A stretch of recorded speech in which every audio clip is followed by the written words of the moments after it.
عليكم ورحمة الله تعالى وبركاته. أهلا ومرحبا بكم. نبقى مع الجزء الرابع من تحديد مجموعة تاليف الدوال العددية. ما زلنا مع الدوال اللاجذرية.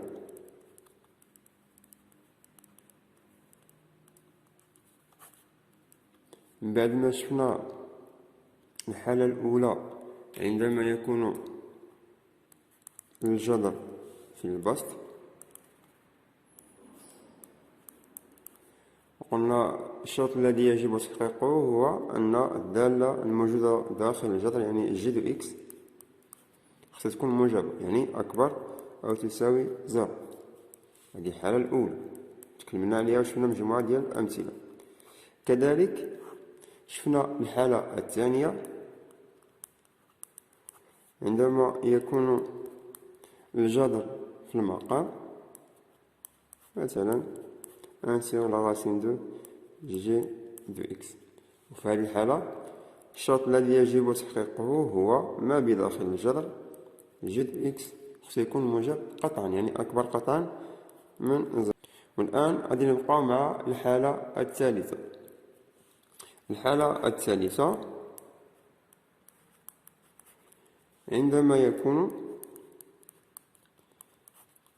الجذر في المقام ولكن معه معطى آخر بلس مثلا h دو x. إذا المعطيات التي ينبغي تحقيقها في هذه الحالة وهي كالتالي: دي دو f مهما يكون x ينتمي إلى مجموعة الأعداد الحقيقية ما بداخل الجذر كما تكلمنا عليه في الحالة الأولى، يعني موجب أكبر أو يساوي صفر، بالإضافة إلى المعطى اللي تكلمنا عليه في الدوال الجذرية، يعني عندي مقام وبالتالي المقام يخالف زيرو. إذا ج دو إكس بلس h دو إكس ديفيرون دو زيرو، يعني عندي جوج ديال الشروط: ما بداخل الجذر ج دو إكس موجب يعني أكبر أو يساوي زيرو، والمقام كامل يخالف صفر. ونبقاو مع مجموعة ديال الأمثلة.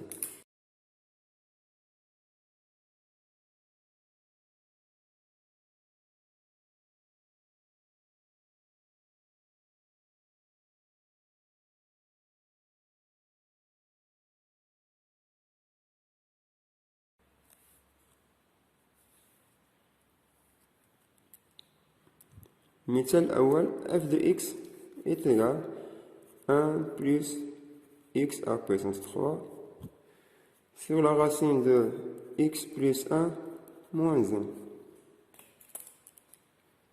إذا هنا مجموعة التعريف d de f مهما يكون x ينتمي إلى مجموعة الأعداد الحقيقية ما بداخل الجذر x plus 1 موجب أكبر أو يساوي زيرو، والمقام يخالف زيرو، يعني x la racine de x plus 1 moins 1 différent de 0. إذا x تنتمي إلى r، يعني أن x أكبر أو تساوي من ناقص واحد، و جذر x plus 1 différent de 1.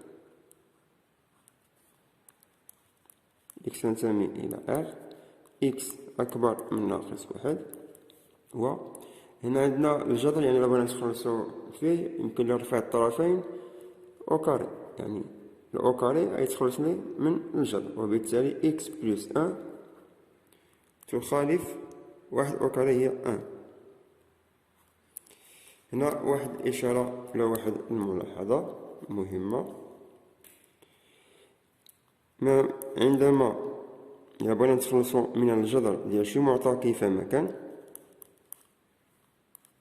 إلا رفعنا أو كاري تنحصلو على القيمة المطلقة ديال إكس. يعني إلا كانت عندي هاد الدالة سي، إلا كانت عندي هاد الدالة جي دو إكس موجبة، سامبلي كو g de x, la racine de g de x au carré غتعطيني جي دو إكس، والعكس صحيح، يعني سي جي دو إكس négatif, donc ça implique que g de x, la racine de g de x au carré, est égale moins g de x. هذه ملاحظة مهمة، يعني دائما ملي يكون عندي الجذر وغادي نتخلص من الأو كاري غادي تبقى لي القيمة المطلقة ديال هذاك المعطى. إلا كنت خدام في واحد المجال موجب، يعني هذاك المعطى ما بداخل الجذر موجب، إلا رفعت الأو كاري غيبقى موجب كما هو. كان سالب غادي نضربو في الموال. رجعوا للحالة ديالنا هنايا، باش نتخلص من الجذر رفعت أو كاري الطرفين، يعني x بلس 1 لا راسين دو x بلس 1 أو كاري، وكذلك واحد أو كاري. لدينا واحد أو كاري هي واحد، الجذر ديال x بلس 1 أو كاري قلنا غادي تعطيني لا فالور ابسولي دو x بلس 1، وبما أن x بلس 1 راه موجبة دوين عليها في المرحلة الأولى، إذا غتبقى x بلس 1. إذا نكملو مجموعة التالف. إذا دي دو اف تتساوي مهما يكون x ينتمي إلى r، يبقى لي x أكبر أو تساوي من ناقص واحد، و x تخالف زيرو، لأن واحد ناقص واحد، x ديفيرون دو زيرو. إذا دي دو اف عندي مجال و x يخالف عنصر، يعني نكتب المجال اللي هو x أكبر أو تساوي من ناقص واحد، يعني جميع الأعداد الحقيقية الأكبر أو تساوي من ناقص واحد، يعني ناقص واحد عندي أو يساوي يعني مغلق، ناقص واحد بلس لانفيني باستثناء العنصر زيرو ما عدا العنصر زيرو، يعني ناقص واحد بلس لانفيني هذا هو المجال، ولكن غادي نزول منه العنصر زيرو، يعني يكون عندي المجال الأول اتحاد المجال الثاني. إذا في الأخير دي دو اف هي ناقص واحد زيرو اتحاد زيرو بلس لانفيني، تكون هذه هي مجموعات التعريف. مع المثال الموالي f de x est égal à 1 sur la racine de x carré moins 1 plus 2. هنايا قبل ما نحدد مجموعة التعريف غنذكر مجموعة ديال العبارات الصحيحة اللي تنحتاجها بزاف في مجموعات تحديد مجموعات التعريف. مثلا عندنا أي معطى جي دو إكس أو كاري أو أس زوجي، إلا زدنا له عدد موجب هذا راه موجب قطعا، يعني إلا كانت عندي عبارة أكبر أو يساوي زيرو فهذا صحيح. كذلك معطى آخر موجب وهو الجذر، الجذر ديال أي دالة فهو موجب، إلا ضفنا له عدد غادي يبقى موجب قطعا، إلا ضفنا له جذر مع عدد موجب، إلا ضفنا له عدد موجب غادي يبقى موجب قطعا. كذلك عندي معطى آخر ديال المعطيات الموجبة، مثلا عندي الجذر ديال لا فالور ابسولي دو جي دو إكس، قيمة مطلقة معروف عليها أنها موجبة، إلا ضفنا لها عدد موجب غادي تبقى موجبة قطعا. مازال عندنا معطيات أخرى ولكن دابا نحتاجو هاد المعطيات. هذا المثال الأول. كذلك الحالة الثانية،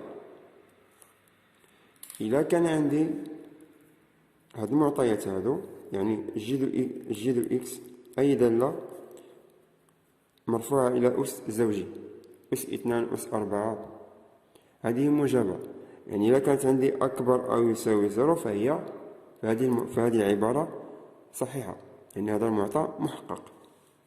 كذلك إلا عندي الجذر دو جي دو إكس كذلك فهو معطى محقق إذا كان موجب، أكبر أو يساوي زيرو، لأنه معروف على الجذر أنه موجب.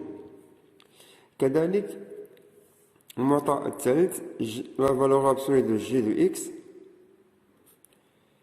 إذا كان عندي أكبر أو يساوي زيرو، كذلك معروف على قيمة مطلقة موجبة، وبالتالي فهذه العبارة الثالثة محققة. معطى أخير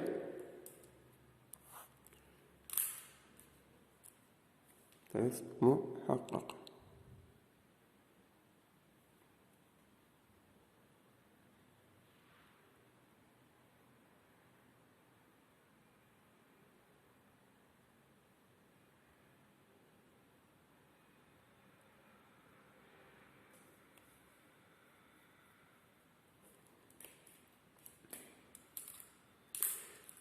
المعطى الأخير هي أن هذه العبارات عندما تكون أكبر قطعا من زيرو، جي دو إكس مرفوعة إلى أس زوجي، يعني أكبر قطعا من زيرو. كذلك إذا كان عندي الجذر ديال جي دو إكس أكبر قطعا من زيرو، أو لا فالور أبسولي دو جي دو إكس أكبر قطعا من زيرو. تكلمنا في الحلقة السابقة على المعطى اللي تيكون أكبر أو أكبر قطعا من زيرو. تكلمنا سابقا على شي تعبير موجب قطعا، يعني إكس أكبر قطعا من زيرو تكافئ إكس أكبر أو تساوي زيرو و إكس تخالف زيرو. يعني هذا المعطى إكس أكبر قطعا من زيرو تيكافئ ليا أن ذيك إكس موجبة أكبر أو تساوي زيرو، وفي نفس الوقت إكس تخالف زيرو. بمعنى أن هاد المعطيات هادو بثلاثة بهم، سواء جي دو إكس أس دو كا لا غاسين دو جي دو إكس و بيان لا فالور أبسولي دو جي دو إكس. إلا كان عندي شي معطى من هادو بثلاثة أكبر قطعا من زيرو، يعني يمكننا نحولهم موجبين ويخالف زيرو. أي معطى فيهم موجب ويخالف زيرو. موجب تكلمنا عليه سابقا هنايا، يعني راه محقق، لأن هاد المعطيات أصلا راهم موجبين، وبالتالي تبقى عندي شرط واحد وهو يخالف زيرو. إذا ملي يكون عندي هاد المعطيات تنحولهم إلى ما بداخل الأس أو داخل الجذر أو داخل القيمة المطلقة يخالف زيرو.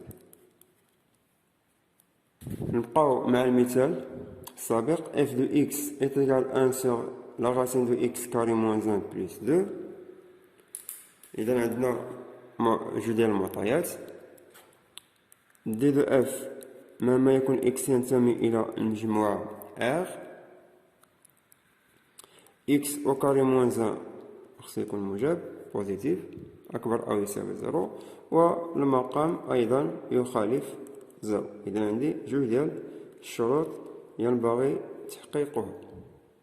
واحد الملاحظة مهمة، دائما منين نكتبو الشروط باش المرحلة الأولى باش نحددو دي دو اف، ننتبهو مزيان على العبارات الصحيحة اللي دوينا عليهم مؤخرا.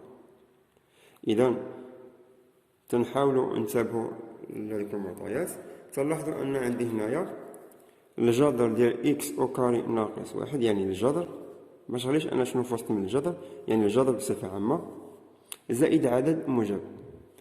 تكلمنا عليه إلا كان عندي جذر زائد عدد فهو موجب قطعا، ولا كان موجب قطعا يعني أنه سامبلي كو جي دو إكس هذاك الجذر زائد العدد الموجب فهو موجب قطعا، يعني راه هو معطى محقق، يعني عبارة محقق.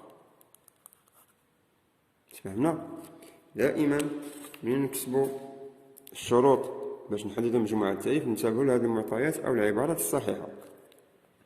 لدينا جذر إكس أو كاري ناقص واحد بلس دو أكبر قطعا من زيرو، يعني أن لا racine de x moins 1 plus 2 فهو يخالف زيرو، بما أنه موجب قطعا فهو يخالف زيرو مهما يكن x تنتمي إلى دي دو اف، مهما يكون x تنتمي إلى دي دو اف. إذا هنايا ترجع لدي دو اف مهما يكون x ينتمي إلى r. إذا هذا معطى محقق، إذا غادي نستغناو عليه، يبقى عندي شرط واحد هو x أو كاري ناقص واحد أكبر أو تساوي زيرو.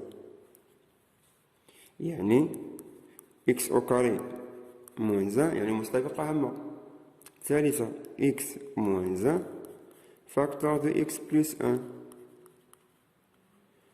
وهضرنا على المتراجحات من الدرجة اثنان. إذا مباشرة نقلب على حلول هذه المعادلة أو نعمل مباشرة المحاولة الثانية جدول الإشارة. إذا لدينا x ينتمي إلى المجال r موان لانفيني بلس لانفيني. إذا الحدودية x أو كاري ناقص واحد. إذا عندي هذه الحدودية تتنعدل في جوج ديال الحلول x ناقص واحد و x زائد واحد. x ناقص واحد يعني أن x ناقص واحد تساوي زيرو، بمعنى أن x تساوي واحد، وعندي x بلس ان تساوي زيرو يعني أن x تساوي ناقص واحد. إذا عندي جوج ديال الجذور لهذه المعادلة أو الحدودية. إذا ناقص واحد تتعادل في هذه الحدودية، كذلك واحد تتعادل في هذه الحدودية. ترجع لإشارة أ. إشارة أ هي واحد موجبة تنوضعها في المجال الأخير، إذا بلس، وقلنا تنبدلو ما بين الجذور بلس موان ثم بلس. إذا مجموعة تعريف هذه الدالة هي المجال اللي فيه إشارة موجبة حيت عندي أكبر، وهذا يكون المجال مغلق بالنسبة للجذرين، يعني موان لانفيني موان زان مغلق union 1 plus l'infini.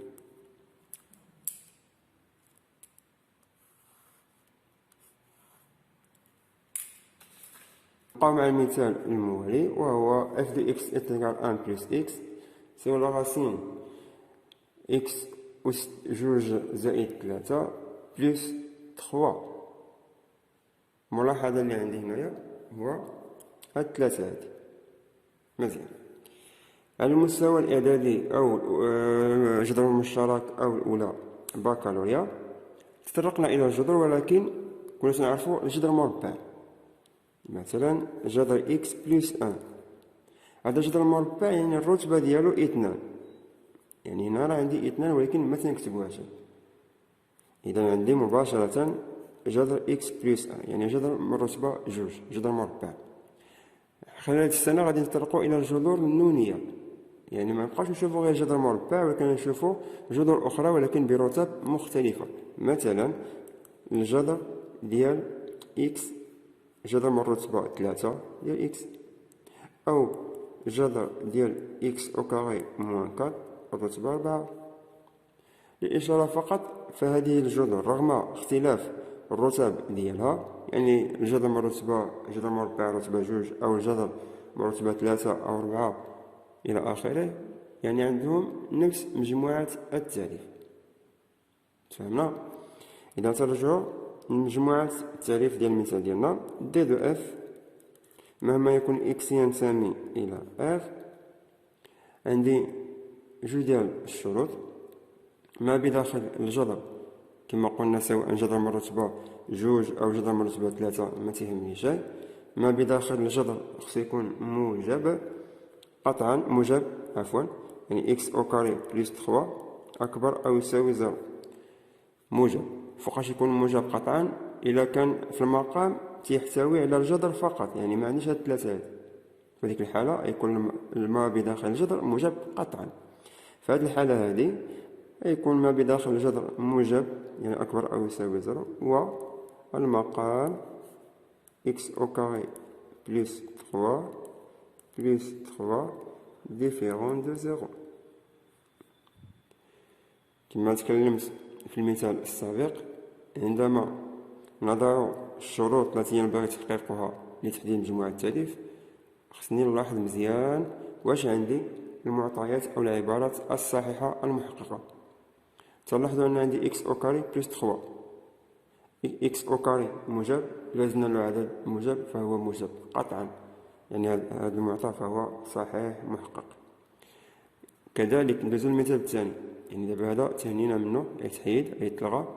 غندوزو المثال الموالي، الشرط الموالي. الجذر فهو موجب، إلا ضفنا له 3 فهو موجب قطعا، وبالتالي فهو يخالف 0، وهذا صحيح، يعني هذا محقق وهذا محقق، وهذا صحيح، وبالتالي لكل إكس من آر. مهما يكون إكس من آر هذا تعبير محقق، لأن أو كاري موجب زائد 3 موجب قطعا فهو موجب. كذلك الجذر موجب، إلا ضفنا له 3 فهو موجب قطعا، وبالتالي فهو يخالف 0. إذن هذه العبارتين صحيحتين لكل إكس من آر. في الآخر زد اف تساوي المجال الذي ينتمي إليه إكس، يعني إكس ينتمي إلى آر، وبالتالي زد اف هي آر. نبقاو مع المثال الموالي. اف دو إكس هي 1 إلى الجذر من رتبة 3 ديال إكس بلس 1 موان 2. أنا عندي شرطين، وهما دي دو اف مهما يكون إكس ينتمي إلى المجموعة R ما بداخل الجذر أكبر أو يساوي 0، إكس بلس 1 موجب، والمقام يخالف 0. يعني إكس بلس 1 أكبر أو تساوي 0، والجذر إكس بلس 1 يخالف 2. هنا للإشارة كما قلنا في الأمثلة السابقة، إلا بغينا نتخلصوا من الجذر مربع، يعني مثلا عندي جذر إكس بلس 1 مثلا يساوي 3، يعني خصني باش نتخلص من الجذر خصني نرفع أو كاري، يعني من أن هذا راه معطى موجب، يعني إكس بلس 1 يساوي 3 أو كاري اللي هي 9. ترفع هذا أو كاري وهذا أو كاري. كذلك ما يكون عندي الجذر من رتبة 3 مثلا يساوي 3، باش نتخلص من هذا الجذر خصني نرفعو الأس الموافق لهذه الرتبة، يعني خصني نرفع أس 3، يعني أس 3 في كلتا الطرفين، يعني في الآخر يبقى لي إكس بلس 1 3 أس 3، يعني 3 في 3 في 3 27.